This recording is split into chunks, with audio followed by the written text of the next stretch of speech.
은혜의 제목은 그의 음성을 듣거든 이라는 제목입니다. 오늘 우리가 읽은 본문 7절 말씀에 나오는 구절을 오늘 설교 제목으로 삼았습니다. 성령이 이르신 바와 같이 오늘 너희가 그의 음성을 듣거든, 이렇게 말씀이 시작되고 있습니다. 여기 그의 음성이란 누구의 음성일까요? 오늘날 너희가 그의 음성을 듣거든. 그의 음성은 바로 하나님의 음성이죠. 하나님의 음성. 여러분, 모든 그리스도인들이 가지고 있는 한 가지 소원이 있습니다. 어떤 소원인가 하면 하나님의 음성 듣는 거예요. 여러분, 이런 소원을 가지고 계시죠? 하나님의 음성을 좀 들어봤으면 좋겠다. 지금 삶의 형편이 너무 힘들고 어려울 때일수록 하나님의 음성을 듣고 싶은 그런 갈망들이 우리에게 일어납니다. 우리 주변에서 어떤 분들은 어제 하나님께서 내게 이렇게 말씀하셨어, 이렇게 이야기하는 것을 들을 때 우리는 부럽기도 하고, 하나님이 저 사람한테 어떻게 말씀하셨을까 궁금하기도 합니다.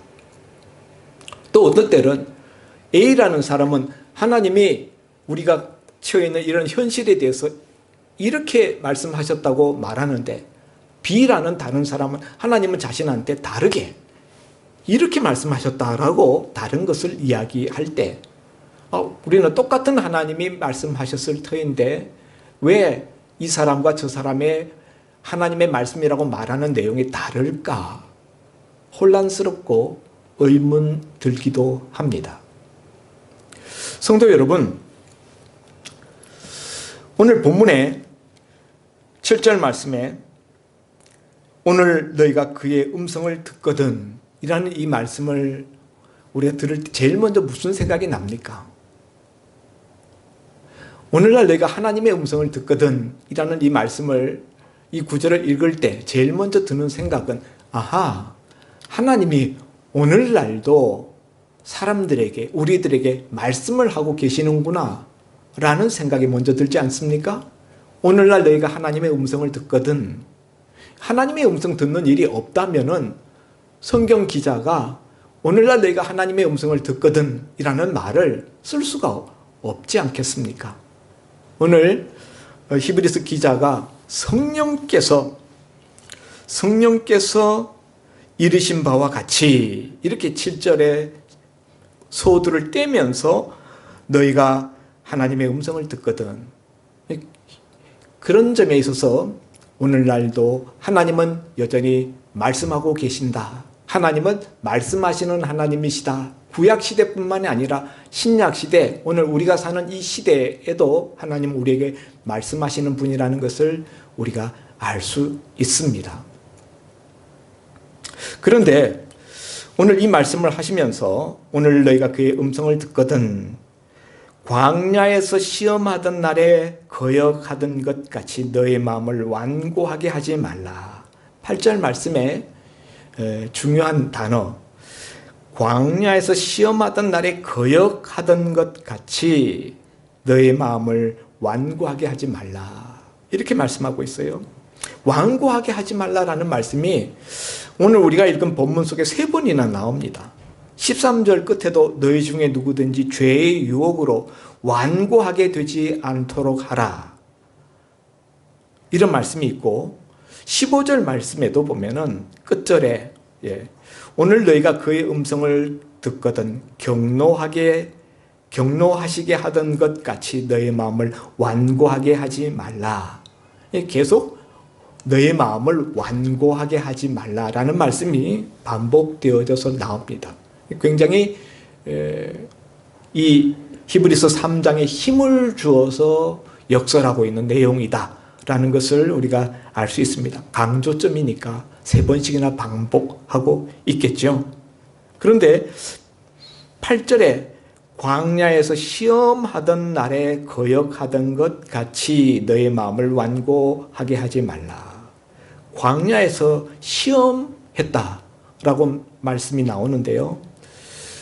그 광야에서 시험하던 때는 언제입니까? 이스라엘 백성들이 애굽에서 탈출하여서 광야 40년 노정의 길을 걸어갈 때 그때를 말하는 것이죠. 광야에서 출애굽 이후의 광야 생활 노정에서 그런 말입니다. 그러면 여기 시험하던 날에 누가 누구를 시험했다는 거죠? 누가 누구를 시험한 겁니까?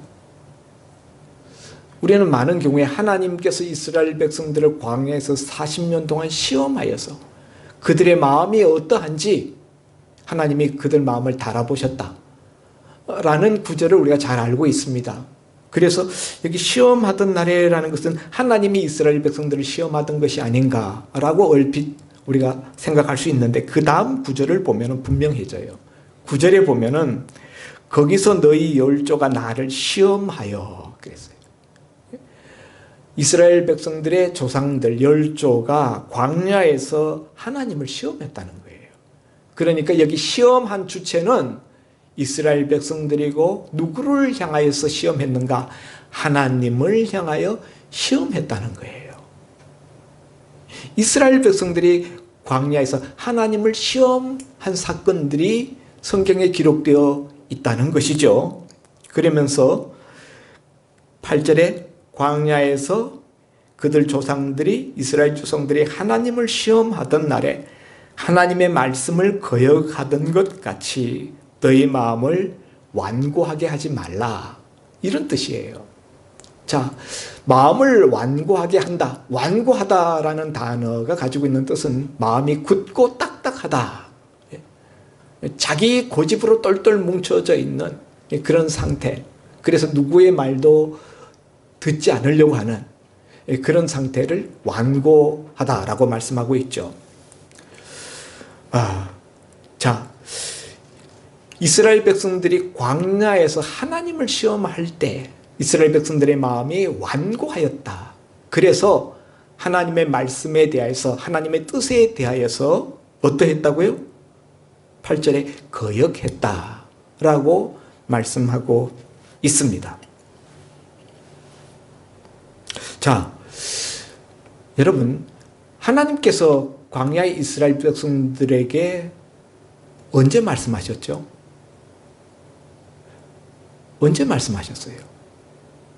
우리가 출애굽 노정을 쭉 살펴보면 하나님이 이스라엘 백성들에게 직접적으로 말씀하신 것은 출애굽 2달 만에 시내산 밑에 이르렀을 때 하나님이 이스라엘 백성들에게 찾아오셔서 시내산에 강림하셔서 말씀하십니다.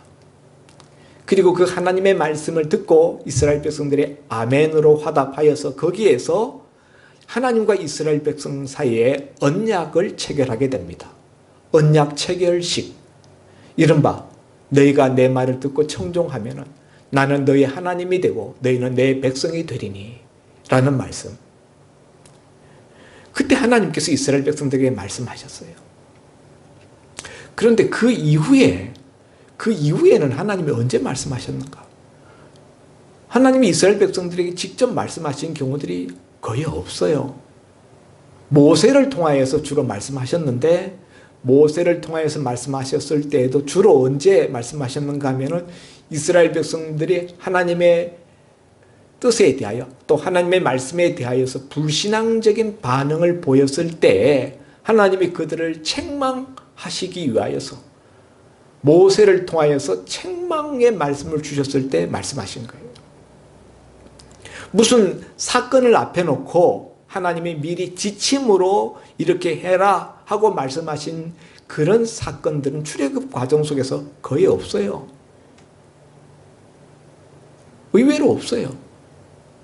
그런데 하나님은 이스라엘 백성들이 광야에서 나를 거역했다. 내 말을 거역했다. 내 뜻을 청종하지 아니하였다. 이렇게 말씀하시면서 그런 이스라엘 백성들의 모습을 완고하다, 완고한 마음이다. 이렇게 평가하셨다는 것이죠. 하나님이 직접 말씀하신 것은 시내산에서 십계명을 주시고 또 그 외에 이런저런 율례들을 주셨습니다. 그 이후로는 사실 하나님이 이렇다 할 말씀을 직접적으로 주신 적은 거의 없어요.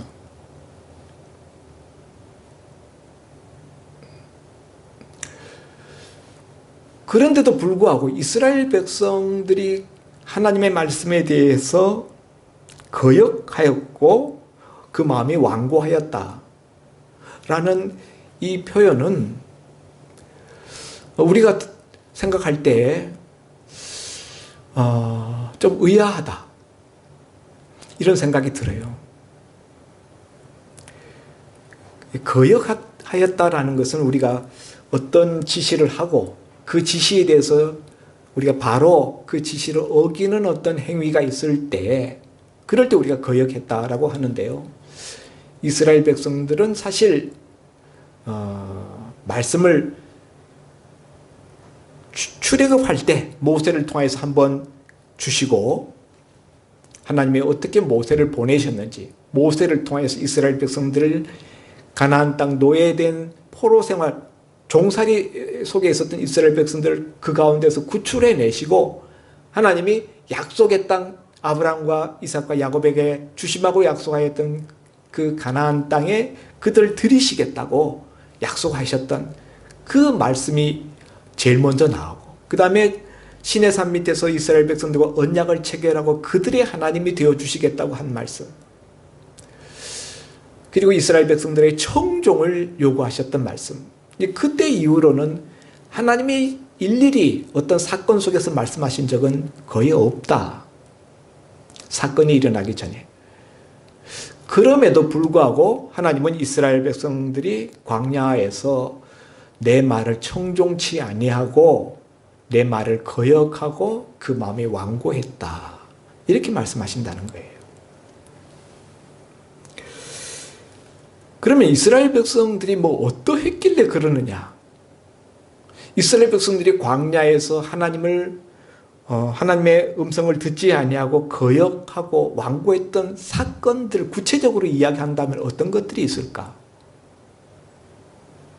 이스라엘 백성들이 광야 노정 중에서 제일 먼저 그 물이 떨어졌을 때 마라라는 샘을 발견했는데 그 샘이 너무 써서 운물에 물은 있는데 마실 수 없게 되었어요. 그때 모세에 대해서 원망하죠. 불평하죠. 그런가 하면 조금 더 가다가 또 물이 떨어져서 처음에 그 이제 물을 하나님께서 고쳐주셔서 먹었는데 다음에 가니까 또 이제 광야에서 목이 말라서 죽게 생겼어요. 그때 또 하나님의 종 모세에게 원망을 터뜨립니다. 그게 바로 마사예요. 르비딤에서 그런 일이 있었죠. 그래서 그때 모세에게 산꼭대기에 올라가서 반석을 쳐라. 그래서 반석을 깨뜨려서 그 가운데서 물이 솟게 하셔서 이스라엘 백성들에게 해갈을 시켜 주셨습니다.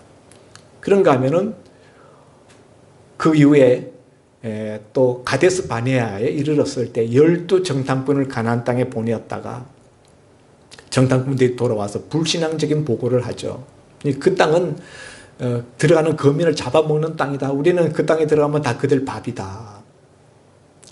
그들은 거인이고 우리는 그들 앞에 메뚜기 같다. 이런 불신앙적인 보고를 할 때 이스라엘 백성들이 울고불고 난리치면서 애굽으로 돌아가자. 그랬을 때 이런 것들이 하나님께 대해서 거부한 하나님의 말씀을 거역한 그런 대표적인 케이스죠. 뭐 그 이후에도 물론 이제 무리바에서 또 물이 떨어졌을 때 이스라엘 백성들이 우리를 이 광야에 이끌어내서 우리와 우리의 처자식들, 우리 짐승들을 다 죽게 하려고 이끌어내느냐? 애굽에 매장지가 없어서 우리를 이 광야에 이끌어내서 다 여기서 죽게 하려고 하느냐? 이렇게 모세에 대해서 원망합니다. 모세에게 대한 원망은 사실 하나님께 대한 원망이죠. 물 때문에 이렇게 하나님께 대해서 원망 불평하고 또 그런가 하면은 고기가 먹고 싶은데 고기가 없다고 원망 불평합니다. 우리가 애굽에 고기 가마 곁에 있었을 때 그때가 좋았는데 그 고기 먹고 싶은 그 불평을 털어놓을 때 하나님이 또 메추라기 떼를 이스라엘 백성들 진영에 쏟아지게 하셔서 이스라엘 백성들이 실컷 입안에서 고기 진짜 물리도록 질리도록 고기를 먹게 하십니다. 그래서 그곳 이름을 기브롯 핫다와와 탐욕의 무덤이라고 불렀던 사건, 이런 것들이 대표적인 하나님께 거역하였다라고 말할 만한 그런 대목들입니다. 그러나 사실은 의도적으로 하나님의 말씀을 거스르려고 해서가 아니라 이스라엘 백성들이 원망하고 불평하고 하나님께 대해서 그런 그 마음을 나타냈던 때에는 그들 삶의 형편이 너무 힘들고 어려웠을 때예요.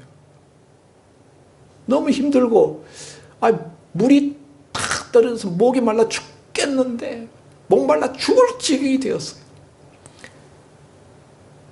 배가 고파 죽을 지경이 되었고 고기가 너무너무 먹고 싶고 상황적으로 가나안 땅을 정탐해 보니까 그 땅을 점령한다는 것은 상식적으로 도저히 불가능해 보였어요. 다 이유가 있어요. 설득력 있는 나름대로의 다 이유가 있었습니다. 너무 힘들고 너무 불가능해 보이고 그래서 원망하고 불평했던 것들입니다. 그 직전에 하나님이 원망하지 마라, 불평하지 말라 이렇게 말씀하셨던 것도 아니고요. 그런데 하나님은 이 모든 것들을 싸잡아 가지고 이스라엘 백성들이 나를 거역했다. 그리고 하나님의 음성을 청종치 않았다. 나를 믿지 않았다. 불신했다. 이렇게 말해요. 불신했다는 말씀이 어디 있습니까? 예? 12절 형제들아 너희는 삼가 혹 너희 중에 누가 믿지 아니하는 악한 마음을 품고 살아계신 하나님에게서 떨어질까 조심할 것이요. 예, 이스라엘 백성들의 이런 모습은 하나님을 믿지 아니하는 마음이다. 완악한 마음이라는 걸 다른 말로 하나님 믿지 아니하는 마음, 악한 마음 이렇게 말씀하고 있어요. 그러면서 오늘날 너희가 그의 음성을 듣거든 너희 마음을 완고하게 하지 말라라는 말씀을 후렴처럼 계속 반복해서 말씀하고 있습니다. 이런 말을 들으면은 의아한 생각이 들어요. 또 한편 두려운 생각이 듭니다. 우리와 이스라엘 백성들이 뭐가 다르죠? 우리도 우리의 삶에서 삶의 형편이 어려우면은 하나님 앞에 원망도 하고 불평도 하지 않습니까? 그런데 그렇게 형편이 어려워서 힘들어서 하나님 앞에 토해냈던 원망 불평들에 대해서 하나님이 뭐라고 이야기하시는가? 나를 거역한 것이다. 또 그 마음이 완고한 것이다. 또 믿지 아니하는 불신의 마음이다. 이렇게 말씀하신다면 얼마나 우리는 당혹스럽습니까? 나는 그렇게까지는 생각 안 하는데, 나는 그렇다고는 믿지 않는데, 나 자신이. 이 부분에 대해서 우리가 한번 생각해 봐야 된다는 것이죠.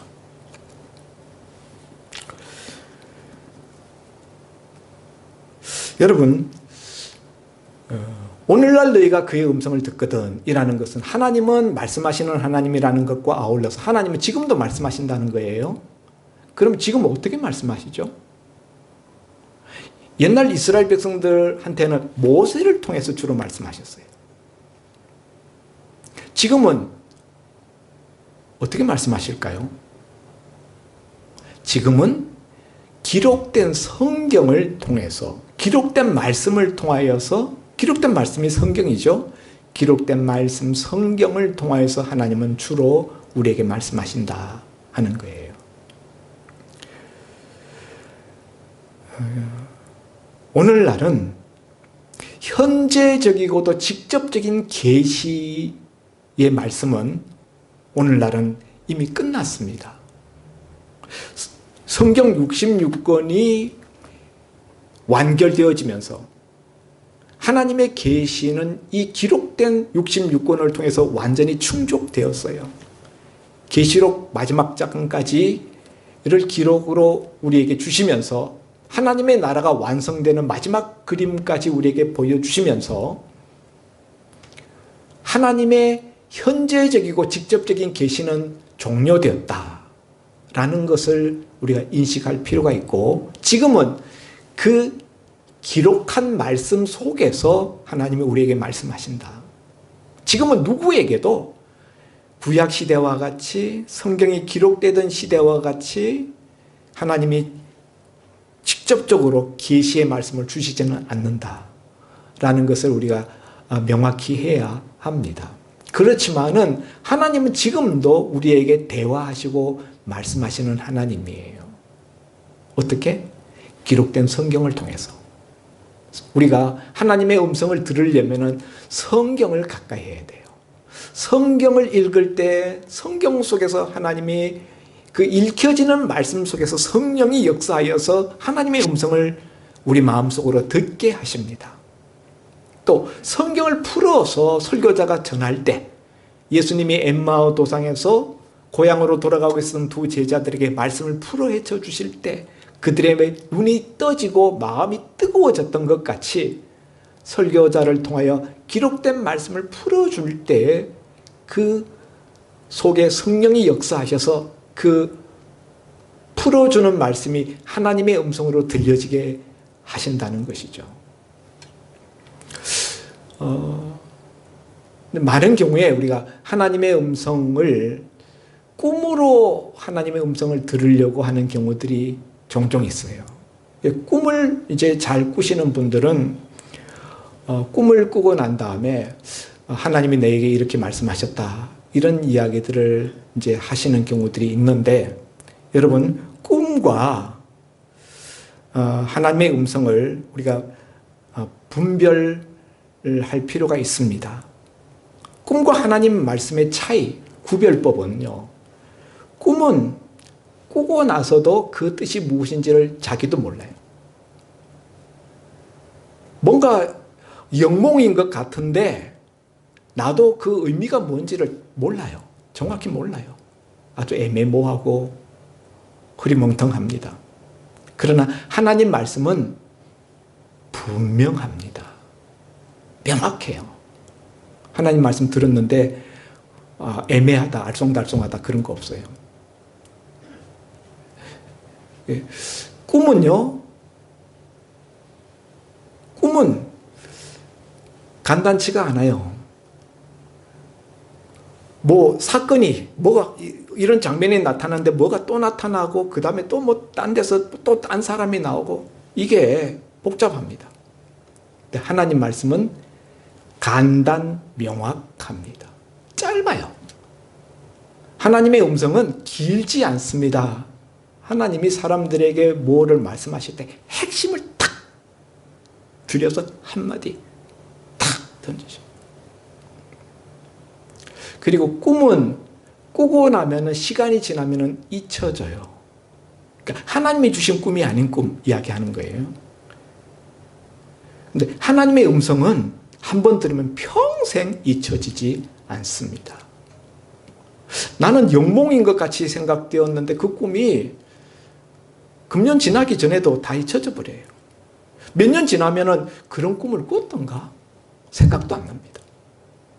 그건 하나님이 주신 것이 아니에요. 그래서 우리가 분별할 필요가 있고, 우리 그런 것에 의지하려고 하기보다는 기록된 성경, 기록된 말씀을 가까이 해야 돼요. 기록된 말씀을 우리가 가까이 할 때 하나님의 음성을 우리가 듣는다. 그런데 이때 듣는다 할 때 귓구멍으로 들리는 게 아닙니다. 음성으로 귓구멍으로 들리는 경우는 극히 드뭅니다. 그럼 어떻게 들리느냐?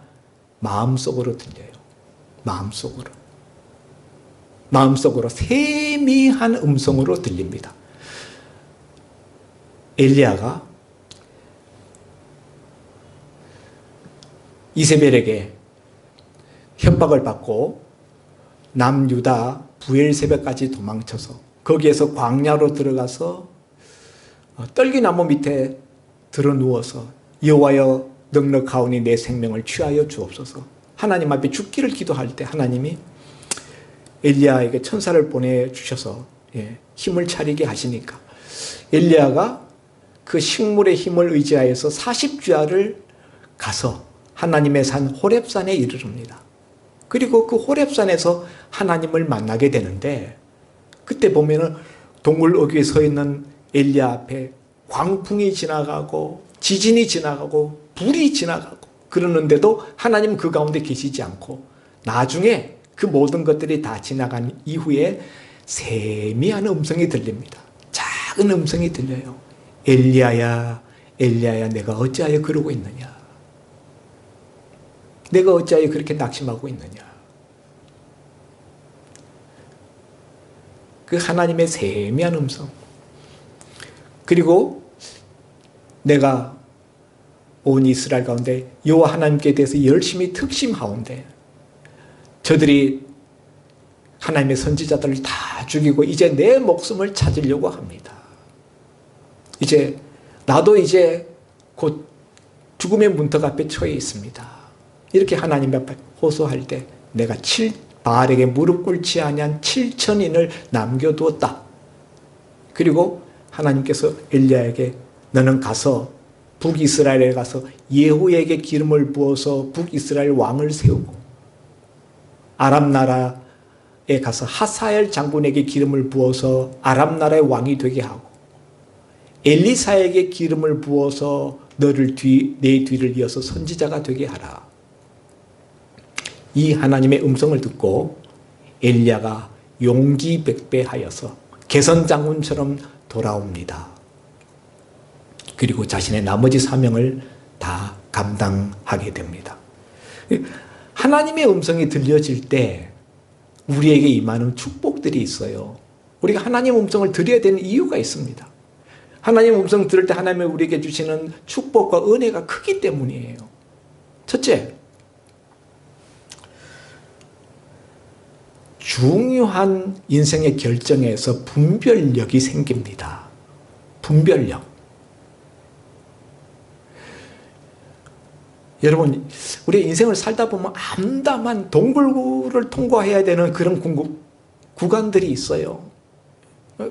너무 깜깜하고 앞이 보이지 않으니까 어떻게 해야 될 줄 몰라요. 이렇게 해야 되는지 저렇게 해야 되는지.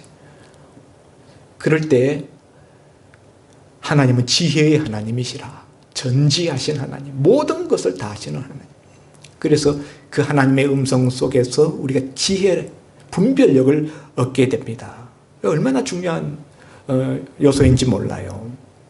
두 번째, 어둠 속에서 방황하지 않고 문제를 해결할 수 있는 빛과 힘을 얻게 됩니다.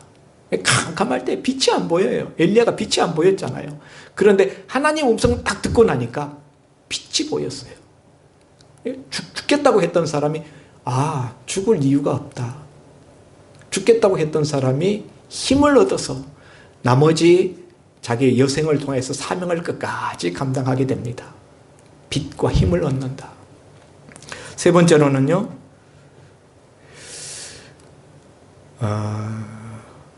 눈과 귀가 열리게 됩니다. 영적인 눈과 영적인 귀가 열리게 돼요.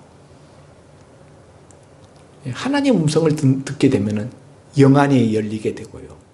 영의 귀가 뜨이게 됩니다. 그리고는 자기의 모습을 보면서 영적 성장을 위해 몸부림치게 돼요. 하나님 음성 듣기 전에는 그냥 교회 생활만 하면 되는 줄 알았어요. 내가 열심히 나름대로 주일 지키니까 이 정도면 됐지 이렇게 생각했는데 하나님 음성을 딱 듣고 난 다음에 그 하나님의 영적인 충격, 그 영적인 영파가 하나님의 은혜가 나한테 임할 때 자신의 영적인 비천한 모습, 영적인 어리석고 어린아이 같은 모습을 직시하게 되면서 자기의 영적인 성장을 위해서 몸부림치게 돼요. 영적 성장을 위해서 그렇게 힘쓰지 않았던 이전에 자신의 모습을 벗어버리고 자기 영적 성장을 위해서 애쓰게 된다는 거예요.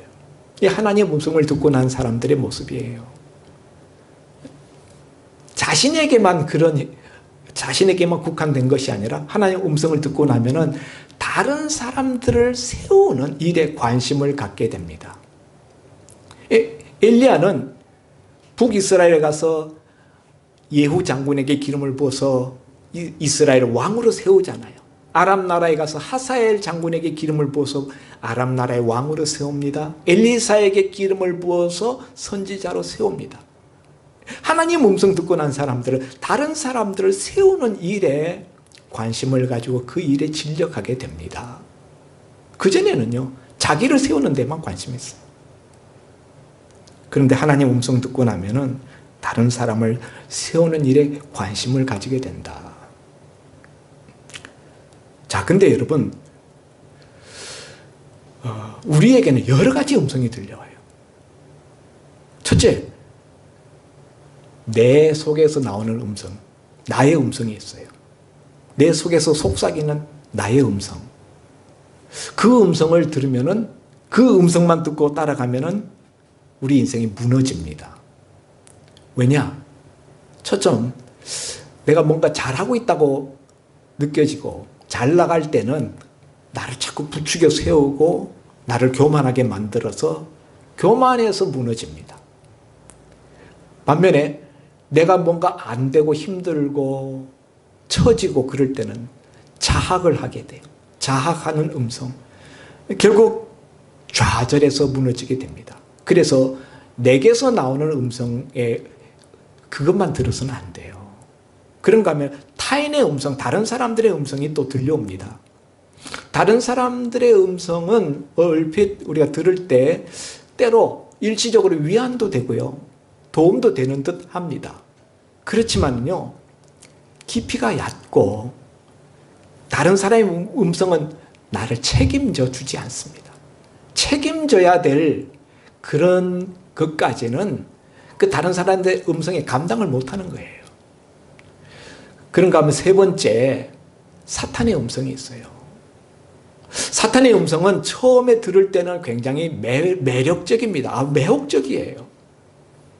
그렇지만은 사탄의 음성은 우리를 영적 혼란에 빠뜨리고, 그리고 결국은 우리의 영혼을 망하게 하는 길로 이끕니다.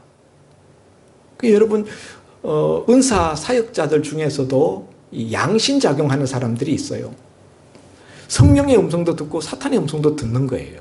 이게 짬뽕이 돼가지고 이 속에서 어떤 때는 성령의 음성이 말하는 것을 말하다가 어떤 때는 사탄의 음성을 듣고 혼미해진 상태에서 혼동된 것을 말해요. 그래서 우리가 분별력이 있어야 됩니다. 마지막으로 우리는 하나님의 음성이 있다는 걸 알고 하나님의 음성을 들어야 돼요. 내 음성도 아니고 타인의 음성도 아니고 사탄의 음성도 아니고 하나님의 음성 들어야 산다. 하나님의 음성은 사람을 살립니다. 엘리야를 살렸듯이.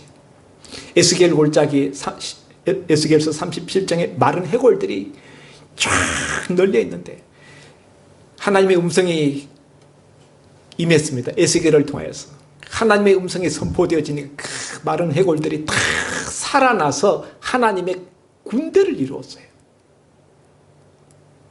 이것이 하나님의 음성에 역사하시는 모습입니다.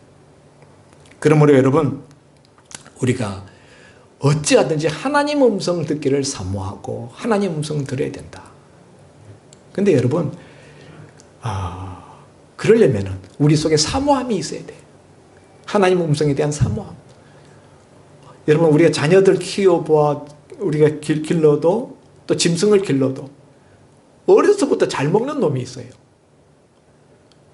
결국 잘 먹는 자가 큽니다. 더 커요. 하나님 말씀을 아주 감수성 있게 빨아들이는 그 갈급함, 이것을 가진 사람이 결국은 하나님의 음성에 부유한 자가 돼요. 믿음에 부유한 자가 되고. 그게 축복이에요. 그게 축복. 그래서 여러분, 우리가 기도할 때 하나님 음성에 갈급한 자가 되게 해 주십시오. 근데 여러분, 왜 하나님 음성을 들을 때 많은 경우에 보면은요, 참고용으로 들으려고 해요. 하나님 음성 들려주십시오. 그래서 실컷 말씀을 듣고 그 다음에는 알았습니다, 참고하겠습니다, 이런 식으로 끝나는 경우가 굉장히 많다는 거예요. 하나님 음성은 참고용으로 듣는 것이 아니라 듣고 그대로 실천하는 교과서로, 진리로 하나님이 주시는 거예요. 아멘입니까? 예. 그래서 오늘 읽은 본문 다음에 보면은 맨 마지막 18절에 보면은 하나님이 누구에게 맹세하사 그의 안식에 들어오지 못하리라 하셨느냐, 이렇게 하나님 말씀을 받아들이지 않는 완고한 마음을 가진 자, 거역한 자들에 대해서는 하나님이 11절에 그들은 내 안식에 들어오지 못하리라 하였다, 이렇게 말씀하셔요. 내 안식, 가나안 땅에 들어가는 걸 말하는 거죠. 예. 하나님이 주시는 안식에 들어가지 못한다, 그런 자들은. 그런데 그 18절에 안식에 들어가지 못할 자들이 어떤 자들인가? 18절 끝에 보면 곧 순종하지 아니하는 자들이라고 말했고, 19절에서는 그들이 믿지 아니함으로 능히 들어가지 못한 것이라, 이렇게 말씀하시므로 순종과 믿음을 같은 걸로 이야기하고 있어요.